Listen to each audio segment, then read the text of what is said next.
Netflix stock. Netflix stock is quite an enigma right now. A lot of people are wondering if they should buy Netflix stock or if Netflix is too damaged to invest in. I'm going to talk about Netflix stock. I've done a little research on it, and I have some insights in Netflix that I think will benefit you in your investing journey. So get comfortable, buckle up seatbelt. We're going to talk about Netflix stock on the Black Financial Channel right now.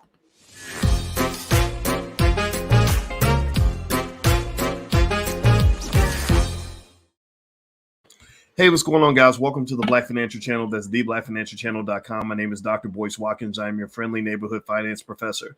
On the Black Financial Channel, we talk about Black wealth and Black economics every single day, sometimes as much as 10 times a day under one condition. The condition is that we are Black first. Black first, B1. B1 means that we educate our kids. B1 means we break generational curses and we don't pass them on. B1 means that we want our kids to be ahead of other people's kids when it comes to understanding wealth and economics.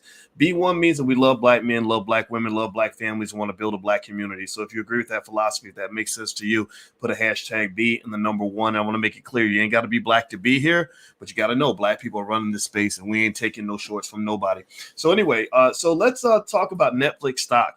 How many of you saw, give me a yes or no, how many of you saw what happened with Netflix and Netflix's apparent collapse and, and what's been going on with Netflix as a company lately? Give me a yes or no in the chat if you've been kind of following this story. And what I want to do is I want to talk about Netflix and kind of give you some insights into what I'm observing here as I'm looking at Netflix and kind of determining what my next investment move might be. I've been listening to a lot of experts, reading a lot of material to try to understand if it's a buying opportunity. A lot of you have heard terms like buy the dip. Have you heard buy the dip? Or, you know what that means, right? Buy the dip. So basically with Netflix, Netflix had a collapse in its stock. Netflix stock plummeted because for the first time in 10 years, Netflix actually had negative subscriber growth, meaning they didn't get any new subscribers. They lost 200,000 subscribers. That kind of shocked the market. It sent the stock into an ugly tailspin. Things got ugly. Now, the question becomes whether or not this is a dip worth buying. Is this a situation where, hey, you might get a chance to really get in on a quality company at a good price? Or is it something where you got to stay away from it? Don't mess around with it. It might get you in trouble. Well, let me pull up this on my screen. Hit the thumbs up button while I do this. Please hit the thumbs up, thumbs up, thumbs up. All right, so here is Netflix stock for the last 5 days. And you can see that big dip. Now, if you're on Instagram, you can't see the video I'm putting up. But if you want to, you can go to theblackfinancialchannel.com, theblackfinancialchannel.com, and you can see the screen if you'd like, or you can just listen to me. So 5 days you see here. Netflix is hovering along, 349, 350, having fun. Everything's good. And then kaboom, stock drops to 226. Holy crap. I mean, that's a hell of a drop.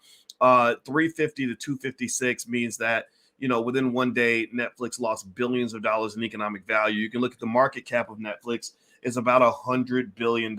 So I'm going to speculate that's probably they probably had a loss of about $40 billion in market cap. Like $40 billion disappeared just like that. Now, here's another chart I want to show you so you can keep it into context. This gives you an idea on how to analyze stocks. If you want to get better at this stuff, go to boycewatkins.com. You can join my stock market investing class. You guys know my PhD is in finance. So this is the stuff that we do just because this is what we do, as professors.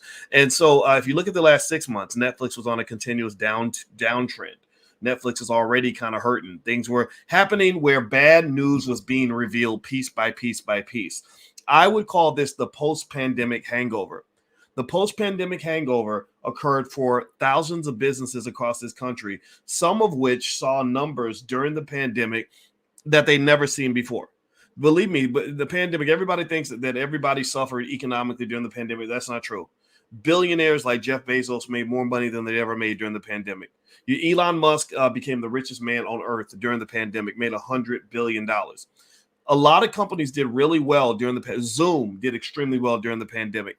Netflix blew up during the pandemic. Why? Well, because all of y'all were sitting at home, Netflix and then chilling, waiting for Dr. Fauci or somebody to tell you that it was okay to go outside. So during that time, you started seeing a whole lot of decline, or a whole lot of rise in Netflix stock. If you go back and look 5 years ago, you see here Netflix is green 5 years ago. Everything turns from red. Here's blood red, right? Last 6 months, holy crap, we're at 671. Then we're down in the 500s, and then we're down. Then we really cratered at 366. Then we're down to 350. So if you're a Netflix stockholder, your feelings are hurt. You're kind of sad right now because you really thought this was a $700 stock when now the market is telling you it's a $226 stock. That sucks. And that's another reason why when you invest, you don't put all your money in one company or these bad things can happen to you. But if you go back a year, this is what you see. If you go back 5 years, you see green. That means that 5 years ago, Netflix stocks was lower than what it is right now. It was $142 a share back in 2017, and now it's $226 now. And you can also see here, let's look at the pandemic year. So this was 2020. So you saw that around March 2020, this is around the time the pandemic started. Look at what the stock's doing. So around the time of the start of the pandemic, it's at 332, which was about where it was last week. And then it kept rising and rising and rising. By 2021, you're in the 500s. You're happy. You're making money because Netflix is growing like crazy. And then 2021, holy crap, you go up to almost $700 a share because 2021 was a beautiful year and things are going extremely well.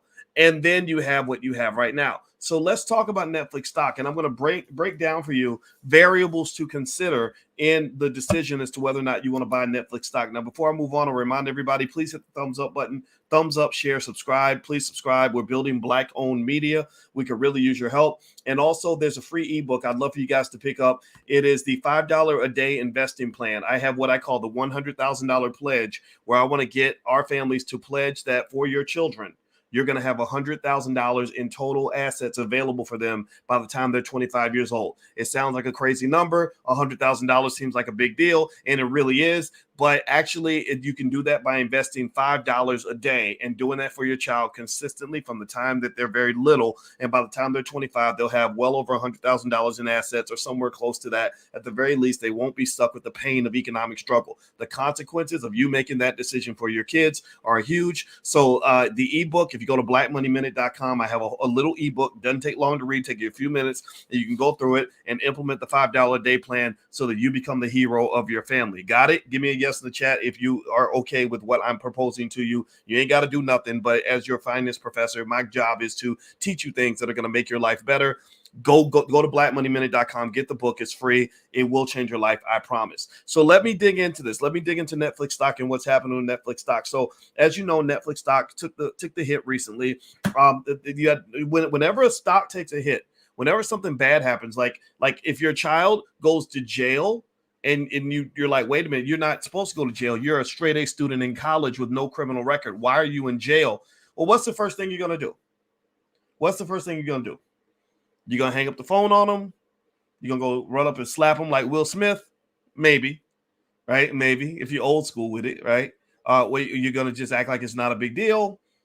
Or are you going to say, oh my God, my child's a criminal now. Their life is ruined. What are you going to do?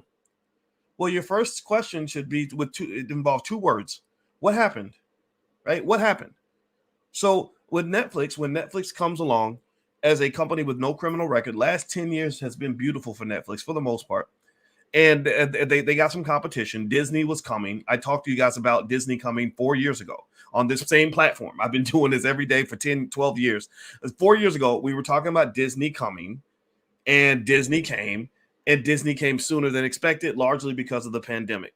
So when Disney arrived, what you saw was this increased competition from Disney, but then other streamers started getting on board because they saw this big money Netflix was making. All the Hollywood studios were getting connected to streaming because that's where the money was. Netflix was outbidding for movies. The Warner Brothers couldn't keep up. All these other companies were like, crap, where are they getting all this money? Oh, well, they got members. They don't actually have, they don't have sort of money where they're making a big chunk of money every time they put out a blockbuster. They have memberships where people are paying every month no matter what. So a lot of people got in on the streaming game. So what had happened was that Netflix basically got it body slammed in terms of subscriber numbers for a few reasons. One, that when they pulled out of Russia, they lost 700,000 subscribers. So that one act alone, not pulling out of Russia, takes them from negative 200,000 to positive 500,000. So they were supposed to be positive. But they were negative because of the Russia thing. But here's the thing, too. 500,000 is nowhere near what the market expected. The market expected 2.73 million subscribers for Netflix this quarter, and they didn't get 2.73 million. So what else was going on? Well, Netflix comes along and they also say, like your child who's in jail, explaining on the phone what happened. So let me tell you what else happened, mom and dad. Netflix also has what they call piggybacking. How many of you, give me a yes or no, how many of you have a relative? How many of you have ever shared a Netflix account? How many of y'all either are borrowing somebody else's password or have loaned your password out to somebody else? Raise your hand in the chat. Say yes in the chat if that's you. And by the way, everybody on Instagram, I'm going to shut off my Instagram. But if you want to finish the conversation, just go to theblackfinancialchannel.com. You can finish the rest of the video there. I got to shut the Instagram off now, but I'll see you guys on YouTube. All right. So how many of you have shared a Netflix account? Give me a yes or no.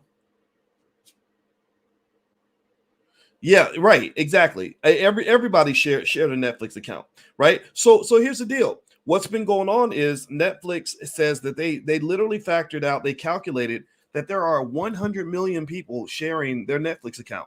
That's insane. That's a huge number. So what a lot of people are saying is like, crap. Well, if you just go and chase down some of these people who are stealing Netflix, just like back in the day when we used to steal cable, people used to do it. Don't lie. Don't act like you never did it. If you got an uncle that worked at the cable company, you're going to get the hookup, right? So just like stealing cable, Netflix is like, wait a minute, there are 100 million people who should be paying us who are not paying us. So what Netflix is now doing is they are now trying to figure out how they're going to go back and get those people who are stealing Netflix accounts. Not that, I don't want to say steal because it makes you, I don't want you to feel bad. I want you to feel like you're a crook. I'm not calling you a criminal, but you in there taking that account and you ain't got no business being on Netflix without paying for it. And they're going to start making some of those people pay. They're probably going to put some sort of lid on the number of people you can put on your account, or they're going to do something. So that's another thing they're going to get. So they're going to go after these 100 million piggybacks. Thirdly, another factor that Netflix is dealing with. So we mentioned that they pulled out of Russia. They lost 700,000 subscribers when they left Russia. Number two, we mentioned piggybacking. Netflix has a lot of people that are piggybacking on other people's accounts, 100 million people. So they're claiming that if they can get back maybe 20 million of those people, get them to pay, then they could be in better shape. I suggest, if I were sitting there talking to Netflix, I'd say, hey, why don't you set something up where you just put a cap on the number of people that you can share with. You don't go in there like gangbusters. Don't go in there like the police, tearing everything down, because you've got too much competition now. And this is another area where some people believe Netflix made a mistake. Netflix before was swimming in what we call in economics, we call this a blue ocean. A blue ocean is where everything's clear, the water's clean, there's no dead bodies around, you can do whatever you want. Now they're swimming in what is called a red ocean. A red ocean is where everybody's come in and they've all come in and gotten the fish. There's blood everywhere because everybody's in there eating, everybody's in there eating, everybody's in there taking something out of this pool, this blue ocean you used to be in. So Netflix is now dealing with a crazy amount of what in economics, the term that they use is demand elasticity, meaning that if Netflix raises their prices, people are going to bolt. People are going to get out. So Netflix did a price increase and they lost hundreds of thousands of subscribers, particularly in Canada, because they increased their prices a little bit. Netflix could have increased their prices 3, 4, 5 years ago. People would have kept paying. But now they set the standard. Now, not only are people matching their price, people are coming in cheaper. How much is Amazon Prime? How much is Jeff Bezos? Can anybody tell me what Jeff Bezos and Amazon are charging to use Amazon Prime? What is the fee? What is the monthly fee? Somebody answer me in the chat. What is the monthly fee to use Amazon Prime? Can anybody tell me? Zero. Nothing. Absolutely nothing. They charge nothing. Well, why? Well, because on the back end, they just want you to subscribe to the Prime service. They just want you to pay to get your packages early. And then if you do that, then you can have the content for free. And guess what? They're spending big money. I don't know exactly who's spending more on content. I got to look that up. But Amazon, I know Amazon just spent, I want to say over $1 billion to acquire the Lord of the Rings franchise or something. So they're going to start doing Lord of the Rings on Amazon. So ultimately, a lot of these services are coming in and they're underpricing Netflix. And they're also doing something that many people thought Netflix needed to do in the beginning, which is there's talk of Amazon offering a lower tier service that has a lower price that comes with ads. I believe I want to say it's either HBO Max or maybe it's Paramount Plus or One of them has it, or maybe it's Disney. I don't think Disney has it. One of these services, I forget which one it is. Hulu, I think is it Hulu that has the? There's so many of them, I forget. But a couple of them have ads, or even Tubi. Tubi's free if I'm not mistaken. That's just ad supported. So there's been conversation about Netflix adding a tier that's lower priced with ads. The risk of that is that a lot of your higher tier customers are going to go to the lower tier, and you're going to lose money because of that. The other problem Netflix has, in terms of why you may or may not want to buy the stock, is there's just too much damn content. There's too much content, and there's too much money being spent on content. These companies are now in an arms race. They're all just blowing the whole stack, trying to outdo each other on content. Eventually, that's going to come down crashing and burning. Eventually, they're going to say, wait, we're not going to spend $12 billion a year making movies. That's absolutely insane. And so as that date moves forth, as we get closer to that day where they realize that they're spending too much, they're chasing too much content, or they're chasing too little content with too much money, you're going to start seeing these companies pivot. And companies that tend to be more diverse, in my view, tend to have a better ability to supplement what they're doing in this space than a Netflix. Netflix is pretty much a streaming play. They stream content, you watch it, that's it. Disney is not just a streaming play. Disney is a play where they can take a brand, they can stream it to you, they can put it in the movie theaters for you, they can create an amusement park for you, they can create merchandise for you. They also have back-end media outlets, magazines, TV stations, all this other stuff, live sports that supplements what they're doing with their content, so they can squeeze more blood out of that turnip than a Netflix can. So Netflix is probably going to have to become a little bit more like Disney. And I don't know if anybody can be more like Disney than Disney already is. I just don't know this. Netflix is trying. They've added merchandise. They've added Netflix experiences, right? With Stranger Things, when you have the big brands like and franchises like Stranger Things. What was the other one? The Asian one where everybody's getting their head blown off. You know what I'm talking about? Squid Games. They had Squid Games. That's a brand. You can take that brand and you can do other things with it. I like what Netflix is trying to do. I think that's really good. And remember, Netflix is not a crappy, dead little rinky-dink piece of crap company. Just understand this. This company is profitable, and this company is they earned what's their revenue? Let me see. What's their annual revenue? Their annual revenue. Let's see. Let me see if I can find their quarterly financials on here. They made $7 billion last quarter, $7.7 billion, and they made net income of $607 million. So they're making about a 10%, 10% net income to revenue, and that's not bad. They're not a company that's on the brink of death, right? Do not think that the plummet in the stock price means Netflix is just a horrible company. It just means Netflix is going to have to do some adjusting, and the market's going to have to do some adjusting too. And the market has adjusted. So here's my conclusion on whether or not I would buy Netflix stock. Let me tell you what I would do with Netflix stock. This is not investing advice. This is just my 2 cents. But actually, before we get to that, do me a favor, hit the thumbs up button, thumbs up, thumbs up, thumbs up. Reminder, the One Africa Unity Summit is in Detroit on April 30th. If you go to boycewatkins.com, you can get a pass there. I won't be there, but a lot of other people will be there. Riza Islam, Melena Karanga, Jeffrey Smalls, Professor James Smalls, excuse me, my wife, Dr. Alicia Watkins, Dr. Ken Harris. It's a weekend-long event. So if you are a pro-Black person, you live in the Detroit area, I think you're going to like it. So go to boycewatkins.com. The passes are there. So with that said, would I buy Netflix stock? The answer is yes. The answer is yes. I would buy. I am going to actually, I am going to buy a little bit of Netflix stock and add it to my portfolio for these reasons. Number one, the stock market tends to overreact. It's like a drama queen. Sometimes when things happen, it's like, oh, Lord Jesus, we all going to die. The market tends to overswing. This is something I noticed in my research when I was working on my doctorate, that these overreactions happen all the time. I believe that the market is overreacting to Netflix's sudden change in circumstances. Number two, I have faith in Netflix management to make the right adjustments. I believe that either they will make the adjustment or they will hire people who will make the right adjustment. I don't know exactly how Reed Hastings is going to respond to this, but what people are probably doing with Netflix is they're sitting down and they're saying, let's find all the money under the couch. You ever go through that time where you don't have any money and you blew the whole bag, you blew your whole paycheck and you're mad as hell about it, but then you suddenly realize that you have money in your sock, you had some coins under the couch, you had money stacked away that you put in your penny jar upstairs. So you start pulling all the money in all the places that you should have, or your cousin rerun owes you $25 and he never paid back. Anybody ever go through that where you're suddenly realizing all this money that you can see now that you couldn't see before because you were doing so well? When you're balling out of control, you miss the little things. But when times get tough and the scrutiny is high, the rent money's due, then you go and you turn over every rock. Netflix has a lot of rocks it can turn over. Netflix has the ability to go and scrape up a few $1 billion in lost revenue, starting with the 100 million people who are using Netflix for free. That's the first place to start. Second of all, you got gaming. They're starting to add different kinds of content through gaming and stuff like that. I like the use of experiences and merchandise. I like the idea of having an ad-supported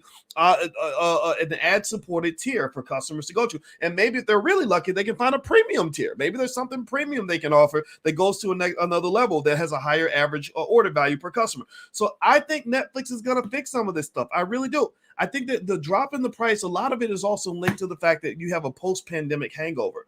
During the pandemic, a lot of these companies were making so much money, and for some reason, we get trapped in the moment. We think it's going to be 2020 forever. Now it's not 2020 anymore. Now it's 2022. And I was talking to you guys every single day in 2020, just like I'm talking to you every single day in 2022. And 2022 won't always be here. I'll be talking to you every single day, Lord willing, in 2024. And then we'll be doing it again in 2026 and 2028. And so what I want you to understand is that this too shall pass. Everything is temporary for the most part. And so ultimately, I would argue that Netflix's situation is pretty temporary. I think they're going to make a comeback. I don't think the stock is going to go back to 700, so don't count on that. But if you look at things like their price earnings ratio, which is like 20, and Disney's price earnings ratio is like over 70, some would argue that Netflix might be a good deal. But again, it comes down to how management responds to changing conditions. They are in a new market, in a new economy, and they're going to have to flip it up a little bit if they're going to survive in this new space. The market they're in now is not the one that they were in 10 years ago. Hopefully the management will understand that, or somebody's going to do them just like they did Blockbuster. All right. So anyway, that's my 2 cents on Netflix stock. By the way, if you want a free e-copy of my book, I told you guys about the $100,000 pledge. I believe every Black family should raise $100,000 for their children by the time they become adults. And I've created an ebook to show you exactly how to do it. It's very easy. Go to blackmoneyminute.com. You can invest $5 a day and achieve this goal, but you got to start now. So go to blackmoneyminute.com. The ebook is free. You can download it there, and you can take a look and let me know what you guys think in terms of what you're doing for your family, or what you think I can also put together for you to help you achieve your goals. Okay, guys. And if you want to know more about other stocks that are out there, we talk about stocks all the time. Every single week, we have stock market investing class. So if you go to boycewatkins.com, you can join the class. You can leave me specific questions about specific stocks you want to know about, or whatever it is. The students can all do that, and I will answer every single question. I will do the research for you, and I'd love to help you. All right, guys, I'm out of here. Please have a good day. Thank you, and I'll probably be back a little bit later. You guys know how I am. I'm on here. I love talking to you guys all the time. It's probably a little weird, but I don't care. I'm okay with being weird for you a little bit. I'm kind of I'm simping for you. I'm simping for y'all because I love you and I want to see you win. So just call me Boyce the Financial Simp, because I'm simping for you right now, because I really want to see you become successful. I really want to see your kids win. I want to see B1 culture win. I want to see Black people on top, and I don't give a damn what anybody thinks. That's where we're going. That's where we're at. That's what we're going to be, and I hope you agree. And I love you, and I'll see you later. I'm going to go get me a massage. I'll talk to you guys later. Have a good day. Peace.